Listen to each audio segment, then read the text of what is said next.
I'm going to try to do an abbreviated version of this, but I also know how incredibly important it is that our community is aware of the work we're doing at the state level with the Success Ready Schools Network.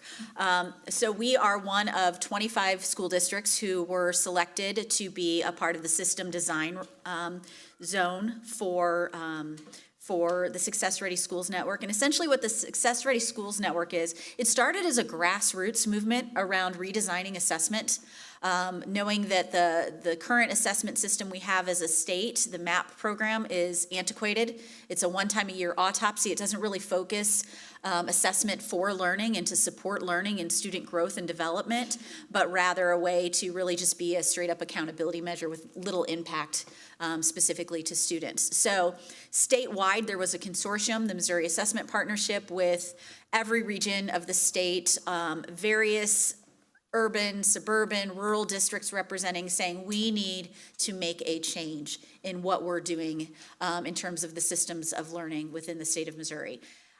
It then got some additional teeth behind it last year when Senate Bill, I believe 681, included a focus on competency-based learning and even some money behind it for the state to say we need to look at how learning evolves in this district or in this state, and how we meet kids' needs and help to accelerate kids based on where they are, as opposed to this kind of general one-size-fits-all program. So what you see here on this slide are the districts who are in the system design zone. So you can see some local districts as well as some across the district or across the state. And then as we go to the next slide, you can see kind of the work of the Success Ready Students Network. So we're looking at reimagining and redesigning assessment systems, supporting innovation. In addition to the 25 system design zone districts, there are also a number of districts who have joined to be innovation zones, where they are looking to glean professional learning and support for continuing to grow opportunities for students. And those opportunities really include engaging business partnerships, expanding real-world learning, all the things that we've talked about as a district that we know our kids need. But ultimately, that's going to require some policy changes too. So basically what we do with this is we say, and it's very similar to standards-based learning, what are the skills, what's the knowledge, what dispositions do students need to have to be successful in life, and then how do we create a system around that? How do we make professional learning connected to it? How do we make our assessment systems connected to it? How does policy change? How are schools evaluated, or districts evaluated based on those things? And then continue to grow and develop our programs. So then as we go to the next slide, one of the long-term, and I really want to emphasize the long-term goals of this work, is competency-based learning, that we're engaging students in those knowledge, skills, and dispositions to have them ready for whatever it is in life. But as we go to the next slide, when you start to look at competency-based learning, if you look at bullet number 4 there, students progress based on evidence of mastery, not seat time. Again, that is a big picture shift in education. Right now, we have always been used to, you do kindergarten, you do first grade, you do second grade.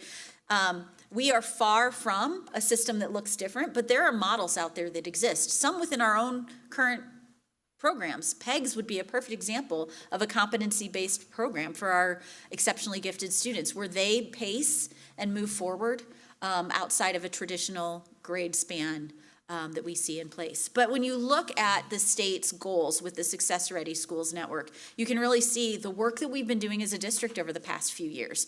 The work we've been doing around rigor, around learning pathways, around evidence of learning, again, which goes back to the standards-based learning, the conversation we were having, meaningful assessment, the work we've done with FastBridge, NWEA, iReady.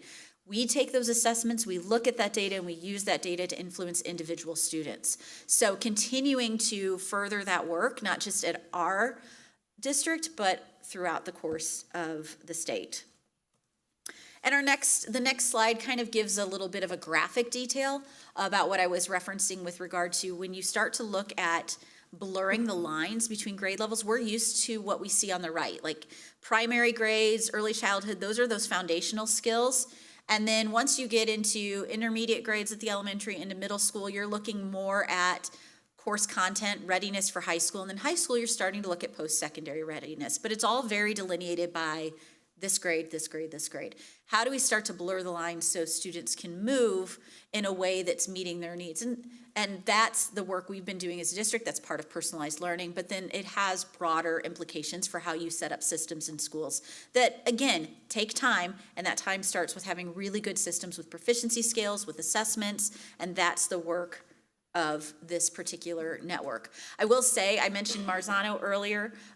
This network has partnered with Marzano as well, so the work we've been doing over the last few years is all aligning perfectly with where the state is going. So that is not accidental. That's been very intentional as we've thought about what's next in supporting the learning and the growth of our students.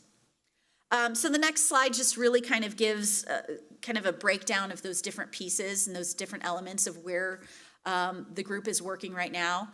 So we've got the innovation zones. We are in the process of redesigning an assessment system. That's what's happening right now. We're engaging stakeholders. Not only am I talking to you guys about this process right now, but we've been going around to faculty meetings and talking with our teachers so that they have a background. And when we say Success Ready Schools Network, they know what we're talking about. This was shared at Parent Leadership last week. Again, the work around standards-based all lends itself to this work. And then if we go to the next slide, you can see the merge of what we've done. So our success skills, this is preparing students for life beyond the school environment. It's how you merge those content-specific skills that then blend in the 4 C's, and you start to support the work habits and the effort of our students, how that prepares them for the future. So again, all of this is tying in very beautifully together.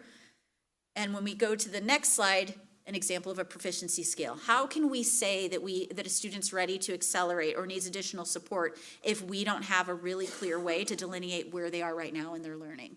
So having those kind of foundational pieces are what guides us to be able to do this work statewide. So final slide on this. Here's where we are right now. This the system design zone group is in the process of finalizing what's called a demonstration project. It's also known colloquially as a waiver that we anticipate will go to the State Board of Education in the spring. Basically that waiver or the demonstration project is proposing is that districts can use their own what are called through course assessments, those assessments that happen multiple times a year that you use to influence and impact what learning opportunities kids have. So for us, that's something like NWEA or iReady or FastBridge. So providing those districts, those 25 districts that are in the system design zone opportunity to use their own data for state accountability in lieu of the MAP test. Because they do want to be focused on student growth. They do want the assessment data to be adaptive to what the students' needs are. Right now, you'll notice that it is proposed to be grades 3 through 8.